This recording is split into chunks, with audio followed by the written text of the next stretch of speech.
Hello and welcome to the Hard Questions as we close down the year 2023. I hope you've had a great, splendid one. I think that this is one of the last shows of the year, right? I'm Solomon Serwanje. It's been quite an incredible journey this year. Lots of things to celebrate, lots of guests that we hosted. And as we close down the year, we will be focusing more on the big stories that made headlines. So on the show today, I host Frank Gashumba. Frank Gashumba is the CEO at Sisimuka, Uganda. He's also the chairman of the Council for Abavandimwe. We all know him as having been a critic of this government, a voice of reason. Has he changed? What exactly does Frank Gashumba do? All right, let's get the show started. Frank, it's good to have you on the show today. I hope you're as excited as I am. Finally. After years. We first met you in NTV. Yes. From NTV to NBS. Yes. Then from here to Al Jazeera or Fox. Okay, let's see. I think you are still a baby. Now you're a big man. Yes, now I'm a big man. Frank, let's start here. Yes. What do you do? I run 7 companies that I'm the chairman, the founder of them. But many Ugandans know Frank Gashumba as the founder of Sisimuka Uganda, chairman Council for Abavandimwe, now national vice chairperson MK Movement Central Region. Yeah. Yes. The reason why many people don't know exactly who you're a bit ambiguous, you know. You're a bit ambiguous, Frank. And you've had your run-ins with the law. You've been arrested several times back in 2017. Not several. Once. You were arrested in October 2017. Yes. But you guys always keep hyping it up as if Gashumba is being arrested day in, day out. But you've been in court for different cases, including fraud. No. I've been to court. I've been to court when CMI arrested me. Yes. He arrested me. And actually, let me give you a brief story how it happened. My brother disappeared for like a week. We traced for him. We went to hospitals. We went to police stations. He was nowhere to be seen. Then a friend tells me, you know what? Why don't you also verify with the CMI? Then I called a friend of mine. Then it was General Kandiho. He told me, I'm not aware of any arrest, but call this number. He gives me a number to call. Calling that number, they tell me, okay, we picked people from Buziga. What are the names of your brother? I gave him the name. After like an hour, he calls me back. Yes, we have him for reasons we can't tell you. But if you think we are not holding him, you can come and say hello to him. I drove myself to CMI. Reaching CMI, it was around 7 p.m. There's a guy who was called Brigadier Simo. He tells me, yes, we have him, but we are also detaining you. I said, why? That we need you. The following day, they paraded me before the media that they have recovered the passports, marijuana from my residence. I spent like a week at CMI. They produced me at Buganda Road Court, where the magistrate then gave me tough bail terms and I was given bail. And I was ordered to deposit my passport at court, which I did. So, and I remember spending 22 months reporting to Buganda Road Court. The last day, the trial magistrate dismissed that case, saying that in his entire life, he had never seen a case that was fabricated like that. You get it? That's the only case. Other cases that have been to court, it's me taking government of Uganda to court. You get it? I'm coming from a space that the Daily Monitor is and I was just reading a story that they published on you. And of course, for that, you're now seeking government to pay you 10 billion shillings for unlawful detention. Yes, unlawful detention, and for damaging your image. Look at a person. I drove myself to CMI. If I knew I had committed a crime, there was no way I would drive myself to CMI. Look at a person, they paraded before live TV that we've arrested Frank Gashumba, we've recovered this and this. For 22 months, police failed even to produce one witness. At the press conference that was conducted by a guy called Akiki, I think. Yeah, they were Akiki. Yes. He said that they have recovered the marijuana. In Uganda, it's only the official government laboratory that can confirm that this is marijuana. You get it? So look at a person who died before he was exonerated thought that Gashumba was a drug dealer. You get it? And it's all over social media. Yeah. Yes. I mean, when you put your name, Frank Gashumba, that story comes up very strongly. Even my lawyers wrote to Google finding out how can we pull this down. Because every time you have to explain. Yeah. The other court case that I think you were quoted to be in was the fraud case with DFCU. No, it was never fraud. I worked for a company called Smart Solutions. I was the admin for that company. Many of our staff secured loans, salary loans. Unfortunately, the company closed. When the company closed, DFC wanted Gashumba and the CEO to pay those loans back. Then we took them to court. And the court said each person secured his loan individually. So every person must pay his loan. You get it? Me too had secured a loan, I think, for 45 million. I had paid something like 37 million. And I paid off that loan.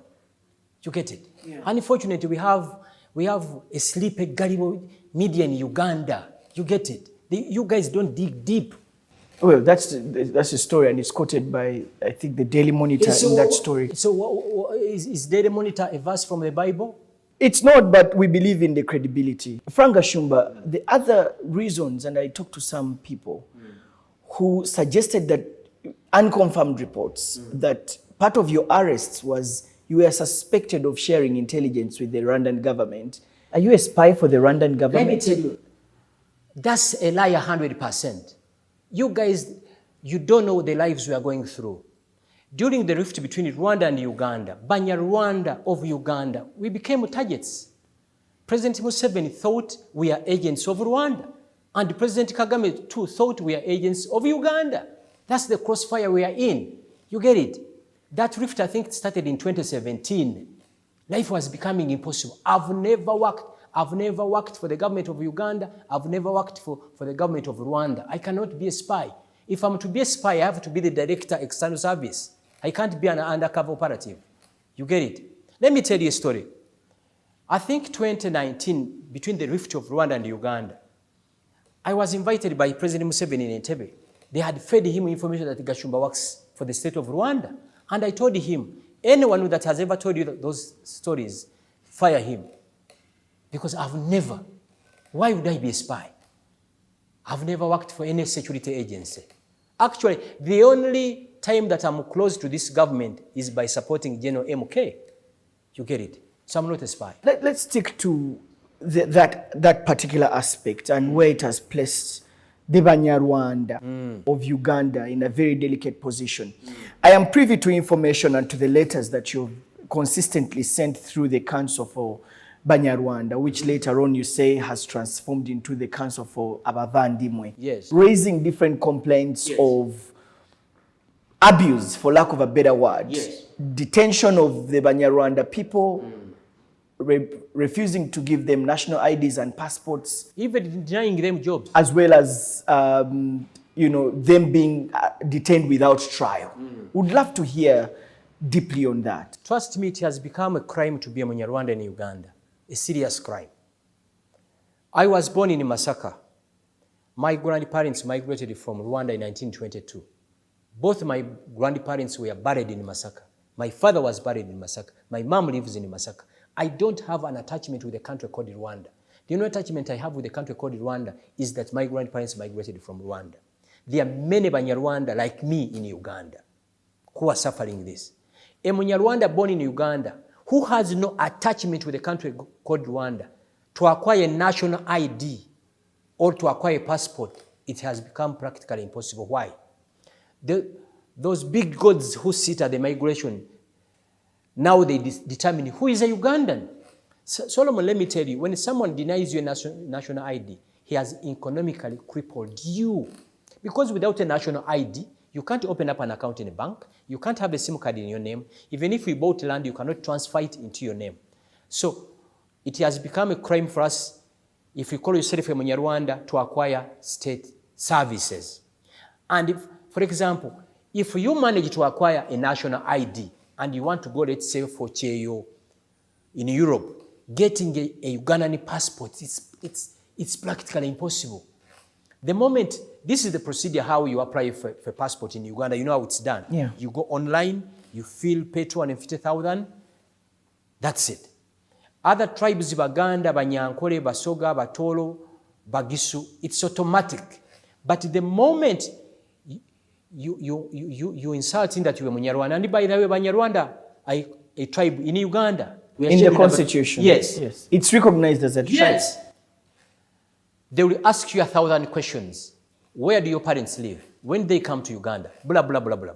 To the extent of even telling you, bring the baptism certificates of your grandmother or your grandfather, which is impossible. You get it. To some extent, we are told, our people are told, to go and get a letter from the ROC, which is okay. A letter to certify that Frank Gashumba is the son of Mr. blah, blah, blah. After that letter, get a letter from the RDC and the DISO to certify. Surprisingly, 99% of Banyarwanda end up getting those letters because they are genuine citizens of Uganda. The moment they take such documents as immigration, they are told, this is enough. Go and bring obusuru. Go and bring land titles of your grandparents. The moment you bring them, they tell you, fine, now naturalize. By citizenship, you get it. And the people they are denying citizenship, they are Ugandans 100%. There is no office that I've not been to. We've met President Museveni countless times. We've met General Saleh. We met the former Speaker, Jacob Bolanya. We met the Human Rights Commission. We've met the Prime Minister, but nobody seems to care. You get it? So the injustices going on in Uganda, it's unbelievable.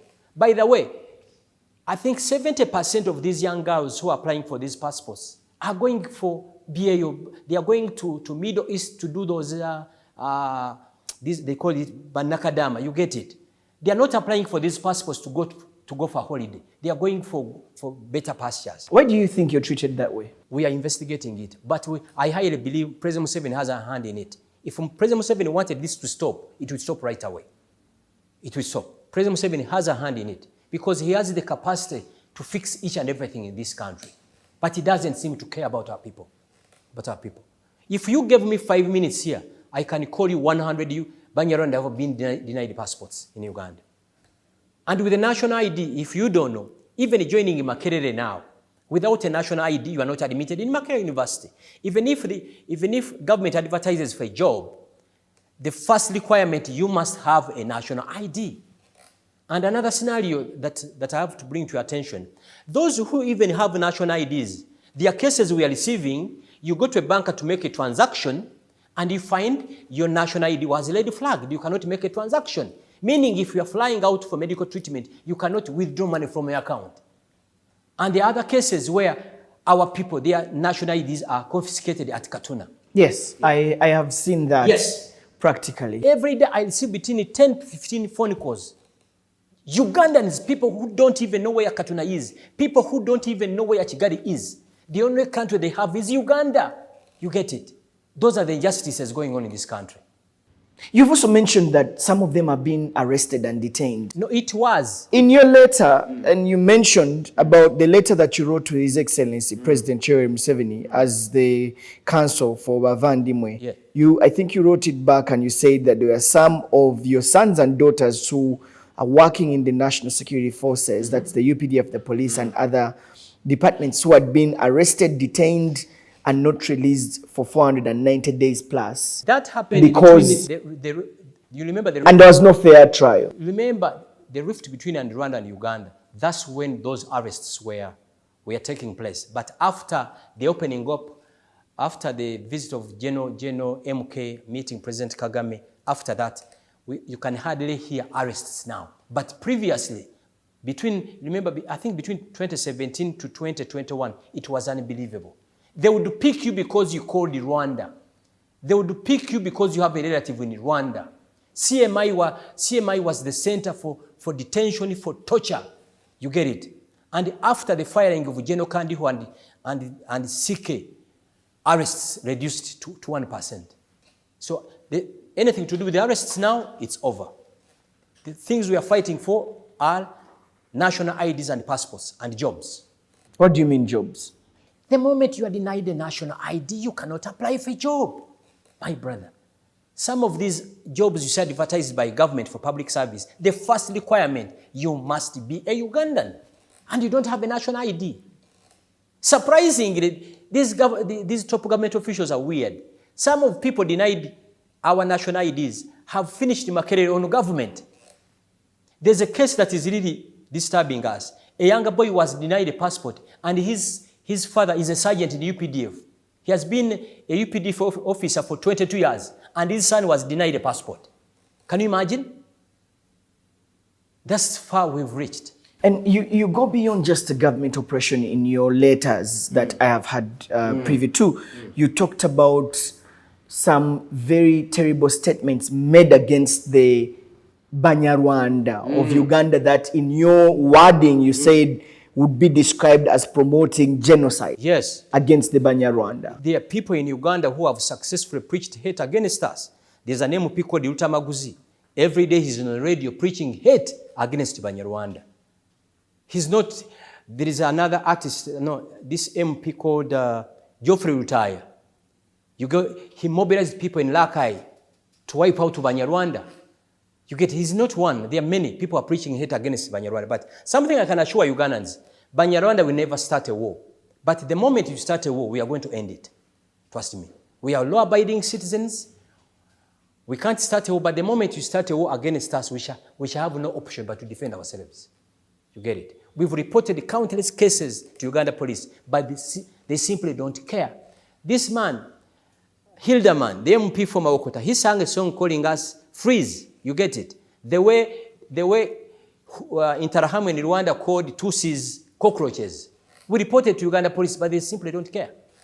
You get it? Successfully, they have preached hate against our people. And that's my question, because you come from a place that you have reported some of these violations, for lack of a better word, even to the head of state. Yes. You have written countlessly to the Ministry of Foreign Affairs, Internal Affairs. We even had a meeting. Let me tell you, we had a meeting with General Jedong, an amazing minister. He was even shocked that at this level, we still look at ourselves based on the tribes where we come from. And he said this matter is done. When he was transferred from Ministry of Internal Affairs to Foreign Affairs, we went to ground zero. There is no office we've not been to. That mistrust can be traced back to the intelligence services. There is several evidence to speak to the infiltration of the Rwandan intelligence into Uganda. We know that people have been picked from Uganda and taken to Rwanda without any justification. And I know you know one of them. Some people who came in and signed up as refugees, and they went through the infiltration of the system, and the security forces picked them, taken back. The UN wrote a protest notice. The government of Uganda wrote a protest note against picking people. That infiltration, perhaps, of the intelligence system is something that worries this government. If Rwanda has operatives in Uganda who are doing covert operations, how does a peasant Munyarwanda living in Mwende, why would he pay price for that? Why would a peasant Munyarwanda living in Nakasonga, Masaka, pay price for that? Answer me. My mother lives in Masaka. She has an attachment with a country called Rwanda and Uganda. If there's a rift between Rwanda and Uganda, why would a peasant in Masaka, in Kakutu, in Zimbabwe pay price for that? You get it? But what I can tell you, CMI in Uganda had successfully created an impression that Banyarwanda in Uganda are operatives of Rwanda here. You get it?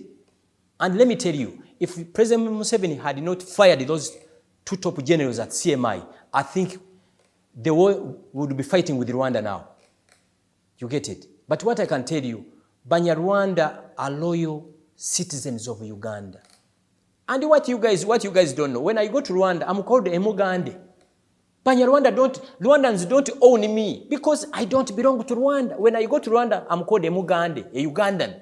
And when I'm in Uganda, the Solomons of today say, you are Rwandan. We are becoming a stateless tribe. And we are not taking this lightly. You get it?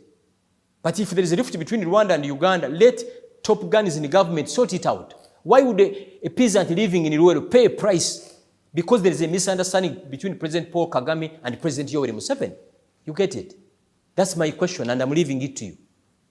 And I always hear that Rwandans come in Uganda and acquire our passports.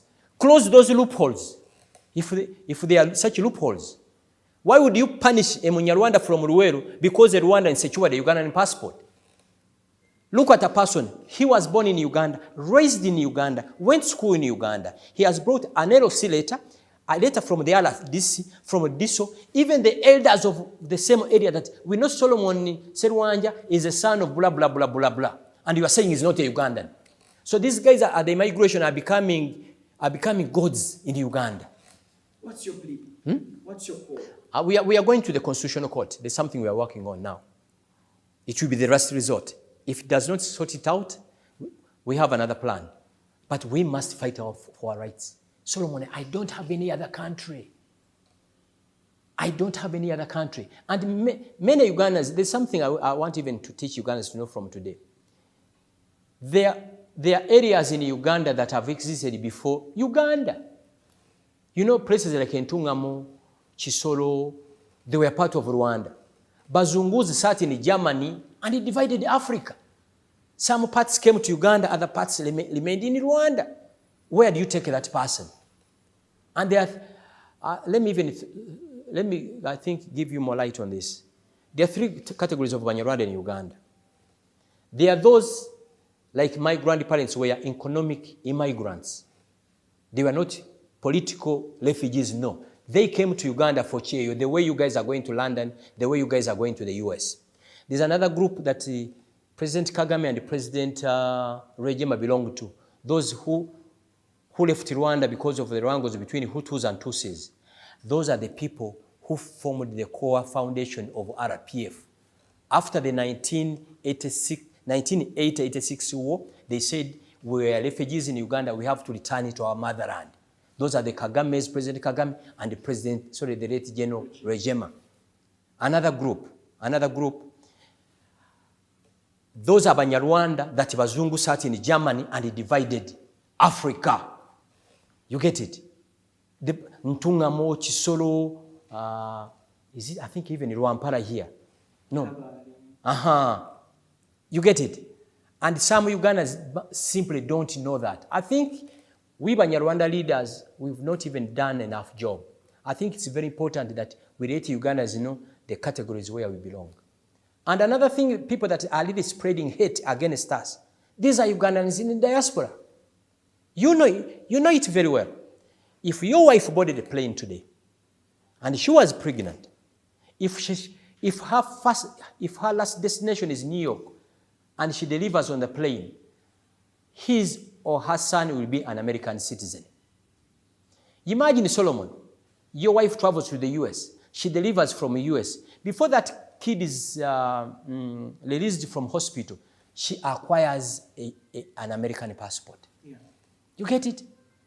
But Gashumba, born in Villa Maria, Masaka district, my mother lives in Masaka, my father was buried in Masaka, my two grandparents were buried in Masaka. But a Ugandan who is in the US, who is in Germany, who is in Switzerland, still believes that Gashumba is not what? A Ugandan. But this Ugandan who is in the US forged all stories, how he's being harassed by Museveni, how the LGBT community, they're harassing them, and he acquires an American citizenship. The moment you acquire an American citizenship, you are given an American passport, right? That person has rights the way Donald Trump's children the rights they have. I think it's just sad that these things are happening. Reason is because we are one. We're one people. Yes. We've married. We've had intermarriages with each other. Mm-hmm. You cannot say that, oh, this person is a Mugisu, this person is... We're all one. You know, you have Bagisu getting married in Buganda and Buganda getting married to Banyankole. Buganda. It's everything. We are all one people. We are all Ugandans. And so I honestly strongly disagree with the whole thing of segregation because we are one people. But let me give you an example. The Katikkiro of Uganda, I think the daughter married to a guy from Tororo. Now this weekend, his son married a lady from Bunyoro. We are same people. We're just one people. We're Ugandans, yeah. I guess that's what unites us. It's my understanding that we still look at ourselves based on where we hail from. Let me give you an example. One of the mistakes we have in the Constitution of Uganda, why would you ask for my tribe when I'm applying for a passport? Why would you ask for my tribe? Another thing, do you know, if you committed a crime or if you are reporting a crime at CPS, they will ask for your name, place of residence, your age, and your tribe. How does it relate to the crime I'm reporting? One of the reforms we even need in the Constitution of Uganda, this business of asking people tribes. By the way, the day they took me to court, those CMI thugs, they took me to court. They say, Frank Gashumba, a Rwandan. I had to raise my hand that I've never been a Rwandan. You get it? You're a Munyarwanda. Yes, you get it. Solomon Salwanja, if you are charged before the court of law, Solomon Salwanja, charged blah blah blah, Not Uganda. How does my tribe relate to the crime they suspect that I've committed? And as a result of that, because of this, you have now sat as the Council of Elders and thought of a new name because you sort of want to detach from that. You came up with the name of Abavandimo. Yes. Which of course has been objected by another sector of the Banyarwanda tribe. First of all, when we started the Council of Abavandimo, our prime objective was not to rebrand. No way. It was fighting for our rights. But one of the ideas that came into our mind that, why don't we do this? Let me tell you, Solomon. The moment, if someone tells you he's a Somali, what comes into your mind? You're from Somalia. If someone tells you that he's a Kenyan, what comes into your mind? He's from Kenya. Wonderful. When someone tells you he's a Munyarwanda, automatically what comes into your mind is a Rwandan. You get it? So we sat and we said, you know what do we do? What name brings up Banyarwanda? You know, the word Abavandimo means brethren, our Uganda. You get it? So one of the ideas we are fronting that why don't we do this? Because countries like Tanzania were once called Tanganyika. Congo was Zaire. You get it? You know Mbarara. It was, the word Mbarara comes from a type of grass called Mburara. So we said, you know what? Bafumbira. Bafumbira is a tribe in Uganda. Of course. We share the same DNA. That's why some Banyarwanda actually, I have friends who have gone and been denied passports, who now come back and say we are Bafumbira. And they are issued passports. Yeah. You get it? Bafumbira are Banyarwanda. If you did a DNA on a Mufumbira and Gashumba, it's the same. So Bafumbira called Bafumbira because they hail near Mufumbira mountains.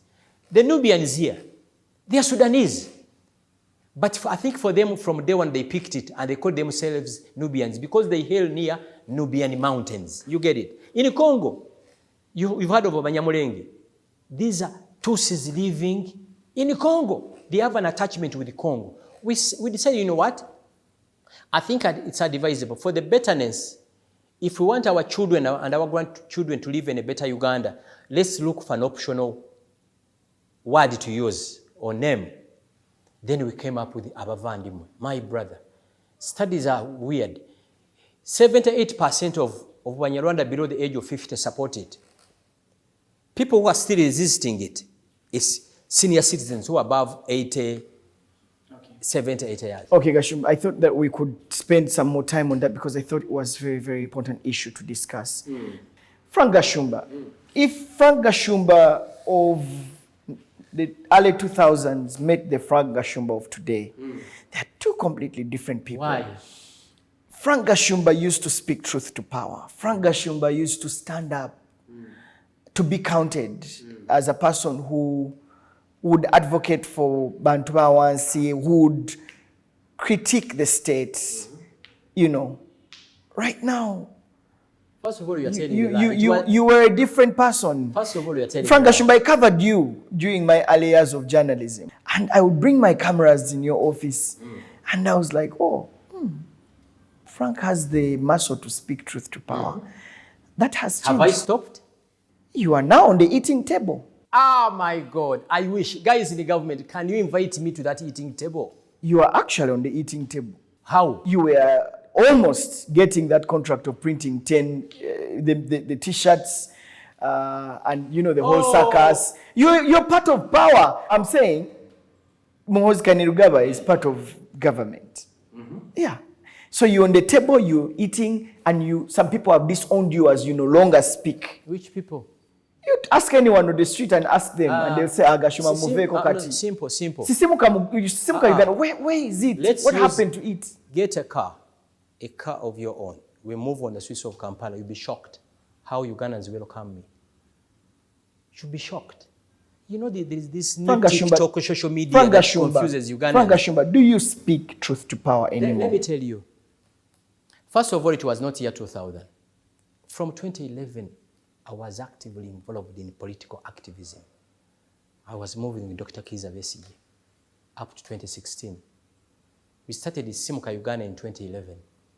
I would feature on radio shows. Some of these radio stations that you're talking about, I had to pay because I was so vocal, UCC and Rebecca Kadaga influenced my banning from radio stations. They even wrote to NTV. UCC wrote as NTV. well, banning you wonderful. From radio stations and television stations. And even NTV, I even have a copy of that letter.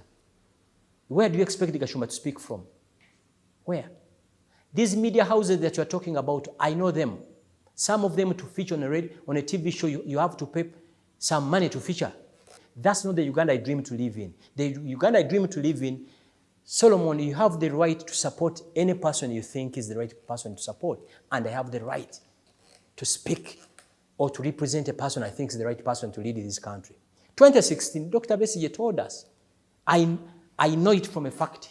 He won the 2016 general elections. I had even bought a suit that I'll be using in Kololo for swearing in. Did we swear in? No way. You get it? And he told us, with only a ballot, you'll never achieve power in Uganda. You guys, and I want you to do this, find out people who were too close to Dr. Besigye. Everyone took his route. You get it? 2018, from 2016, I was extremely quiet, doing my own things. Then they came into the MOK name. Then there was a rift between Rwanda and Uganda. I said, time has come to choose who is to protect my security in this country. One of the reasons why I'm supporting Gen MOK, my security in this country. You get it? So when you say you no longer see the Gashumba, that's a lie. I have a radio show I do every Monday on Radio 4. On Radio 4, ministers have even called UCC to have Gashumba banned from that radio because I attack them. I challenge them. Apart from this guy, Sentongo, the cartoonist, I'm among the first 5 Ugandans who exposed these potholes in Uganda. I criticized the KCC UNRA. If you guys are making roads, let's say if the road construction taking place in Kansang, why don't you tell us in advance? Now they are doing it. So I don't know how you want Gashumba to talk. Unless there are specifications you want me to follow, then guide me. You get it? Yeah, I get it. Now the only shade I have is Radio 4. And every time I attack this government, they call UCC like hell.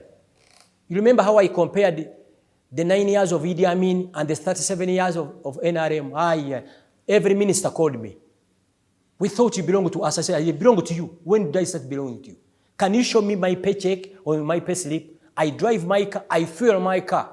Nobody. I don't have any proof. Show me one pay slip. You talked about T-shirts. I conceived that idea. That lady, Hadija Namiaro, contacted me because she knows how creative I can be.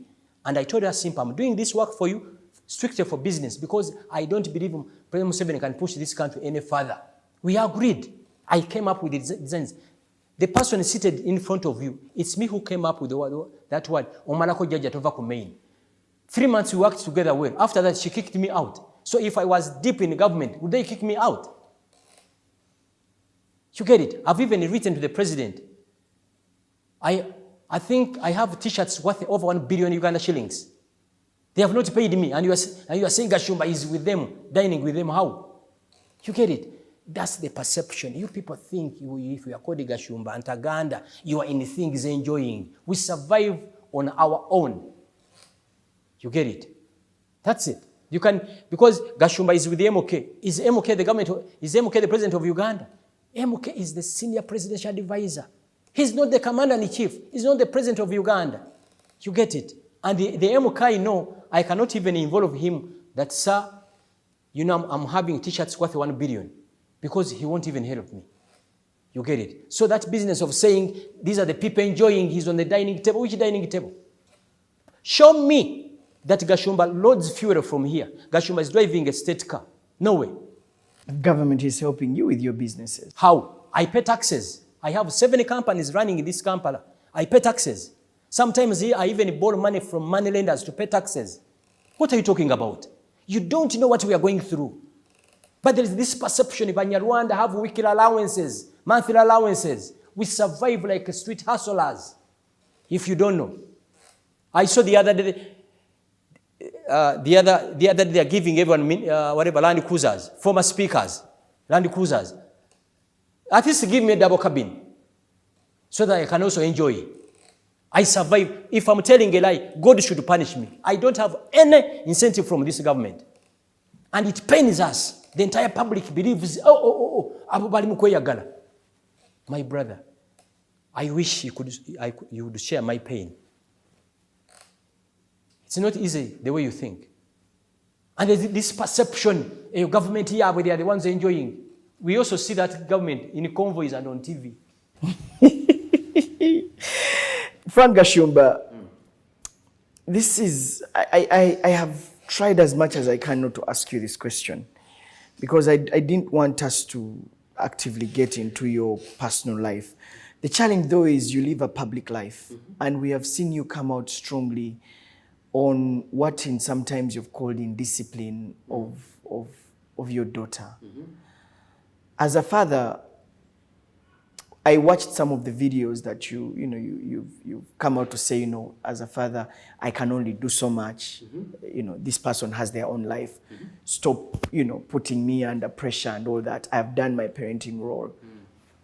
My daughter has her life to live. How has it been like for you to parent Sheila? Do you have kids? I do. How old? They're young. They are below 12. Let me tell you, the easiest job any person can do is being the president of a country, because you have 1,000 advisors and assistants. But the toughest job is being a parent. You get it? It's not easy. I raised Sheila alone from day one. She's above 18 years. The law protects her. I took her to the best schools ever. You get it? Sheila, the media talks about Sheila because she's in the limelight. But she's not a devil. Pastor Sempa, he has met 1,000 parents. And he told me, if there was a conference and every person spoke out, if there was a conference in, let's say, Nambole, strictly for parents, nobody should carry a smartphone. And parents testify what they are going through. It's unbelievable. You get it? What do you do? Sometimes children tend to switch and believe in their mothers, because mothers tend to give them a self-to-life. You got it? I raised her alone. She went to the best schools ever. I gave her all the values, all the foundations to live on. But if she does the contrary, she knows. And as a parent, there are things I cannot say on TV. Many parents are calling me saying they wish Sheila was theirs. They wish, because she makes money. You get it? Other young girls in Kampala survive on picking money from different people. You get it? My only disagreement with Sheila is how she manages her finances. Nobody makes money like her. You get it? And I told her time is going to come when you can no longer make such amount of money. You get it? Look at a young girl who joined TV at the age of 9. She was like Michael Jackson. From day one, every person has been looking at her. When she enters a restaurant or a bar, everyone knows that's Sheila Gashumba. You get it? And many of you, what you guys don't know, these bars you see her hanging around every night, she's paid to be there. You get it? Initially, I was very bitter and I was very furious. What are you doing in bars? Then my good friend Sempa said, you know what, Gashumba, let's find out what really happens in these bars. Then we found out that every appearance, she's paid between 5 to 7 million. That's a lot of money. Nobody makes that money in Uganda. So we agreed, you know what?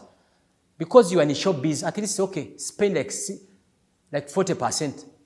Splash it around. Because even look at her age. Then we started moving on well. The mother came in and diverted her. You get it? She knows my home. We talk, by the way, we talk. Many of you don't know. And it's the age. Sometimes I always tell people, you remember the question I first asked you, how old are your children? You don't know what parents are going through. Drugs, alcohol, ebisiaga, everything that you know of. She's in bars, okay, every night. Is she there alone? The bars are full. These are children of ministers, judges, senior politicians, children of presidents. You get it? For me, I did my role. I have a file for each and every person. Aisha, Nabukera, Sheila, Nabalala. I don't recall ever failing to pay school fees. I would pay money on time. You get it? But there's nothing you can do. You've done your job as a parent. Yes. it's now time for her to... Yes. By the one other thing you should know, if you invited parents here and they spoke out the truth, you say, hey, mine is a saint. Go to Butabika. I have friends who are in Butabika, doctors. 65% of children in Butabika are children from posh families. Marijuana, cocaine. By the way, do you know that cocaine is taking over Kampala? Cocaine is taking over Kampala. Parents are suffering silently, but what do you do? What do you do? You get it? Your duty is one, talk to them. Nkubuza one simple questions. I drive from Onyonyo to Nigeria. Bars are full. Those kids we see in bars, whom they belong to, are they Gashumba's children? You get it? So if you have kids below 18 years, do your role. After 18 years, the law protects them. What do you do? Are you going to revoke her passport that she doesn't travel? You can't. You get it? That's it. For me, I did my job. I raised her the way she's supposed to do. My only disagreement with her is simple: managing finances. Okay, as we close this show, Frank, perhaps let's close it at the point of the biggest story that happened this week. And the fact that you sit with people in power. This week we saw the story of Anita Among revealing that Parliament is going to give former speakers cards worth 700 million each to appreciate them for their services serving this country. Many of the people have expressed their dismay or anger at what is happening. Would love to hear from you as a commentator or as a political commentator on what do you make of that? Can I tell you, the level of extravagance, the level of misuse of taxpayers' money in Uganda is unbelievable. Some of us feel like crying. I cannot go to exile. Sometimes you feel like, what's happening in this country? Let's first forget these cars. Look at the extravagance of these ministers. They all have convoys. It started with the ministers. A minister has a lead car, his personal SUV, and another support car. Then from the ministers, state ministers also have convoys. Now from state ministers to departmental heads, you find a commissioner has 3 cars. You get it? The level of extravagance in these countries is unmeasurable. Some of us who strive to pay taxes, sometimes I ask my friends in URA, you guys, why are we paying taxes? And you have to forgive URA because their duty is to collect taxes. You get it? Before we can even speak to these former speakers, these MPs in Uganda, each MP was given 200 million to buy a car. Do you know that? Yes. Let them show me cars of 200 million they bought. They ended up buying Hipsams and Primos. You get it? Now, about the question you've asked. Someone must petition the Constitutional Court to stop this menace. The law is very clear. The former Vice President, Sekandi, he has benefits of the Vice President.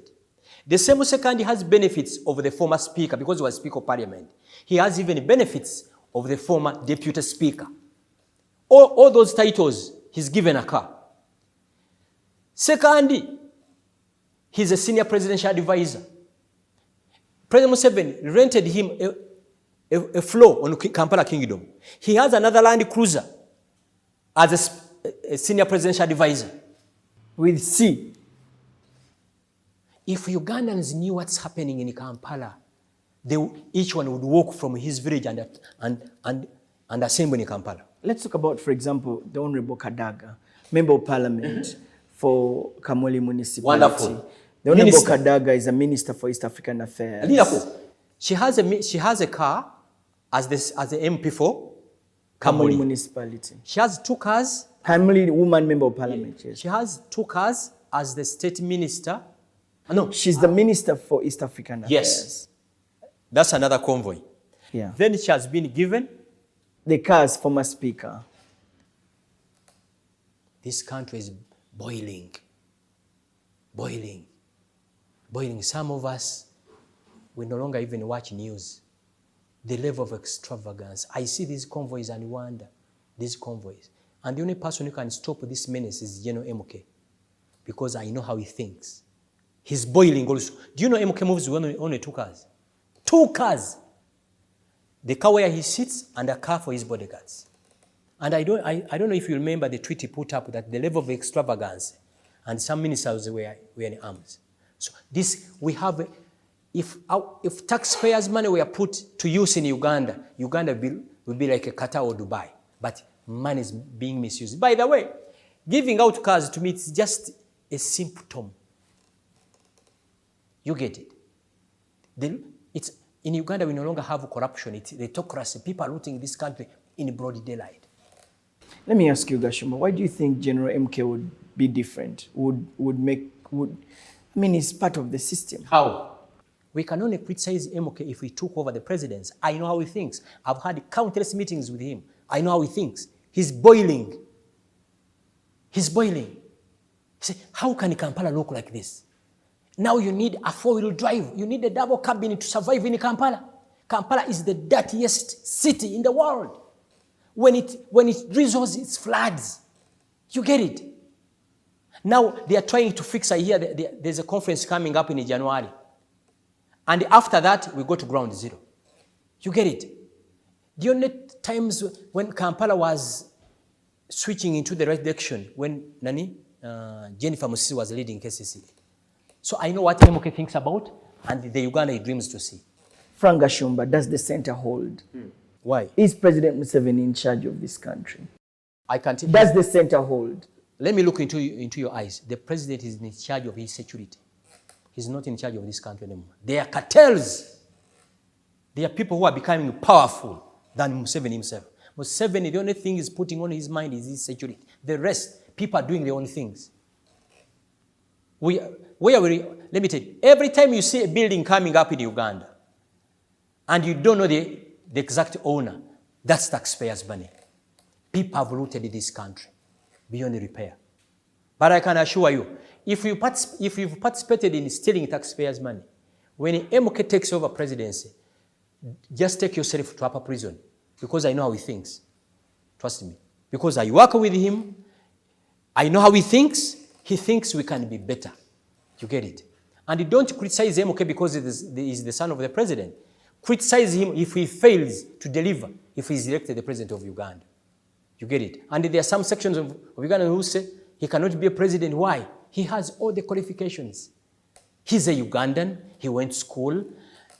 He's, I think, 50 years now. What stops him? All right, Frank Gashumba, thank you very much for your time. As we conclude, what's your parting message? Stand up and be counted. You don't have to be an MP in every sector that we are in. Uganda belongs to all of us. Let's fight for the Uganda we dream to live in, the Uganda that serves all of us, where hospitals, schools function, where ambulances serve, where we have good roads. The good roads I see in other countries, we need them in Uganda. Where leaders, by the way, something Solomon, I forgot telling you, you should even put opposition leaders, ask them these tough questions. Because there is a culture in Uganda where opposition MPs or leaders are treated like angels. They are party to this mess. So everyone, we should, if we are lighting a torch to MPs of NRM, to the president of Uganda, even the leader of opposition, even the mayor of Kampala, we should put a torch on him so that they can serve all of us. If we don't do that, trust me, 30 years from today, I don't think our children will find Uganda. The way I see things in Uganda, we shall wake up one day when that parliament is solved. Trust me. If it wasn't the intervention of President Museveni, you remember what was going on at at Old Kampala? Some top politicians in Uganda take Uganda like theirs. You get it? So all of you watching me with Solomon, stand up and be counted. Don't fear standing up. Speak out. Trust me, things will change for the better. Thank you very much, Frank Gashumba, for being on the show. It was nice meeting you again after a century. Yes. Okay. I've been speaking to Frank Gashumba. Frank is the CEO at Sisimuka Uganda. He's also the chairman of the Council of Bavandimwe on the Hard Questions Show. I'm Solomon Serwanja. And this is the hard questions. I wish you a Merry Christmas and a Happy New Year.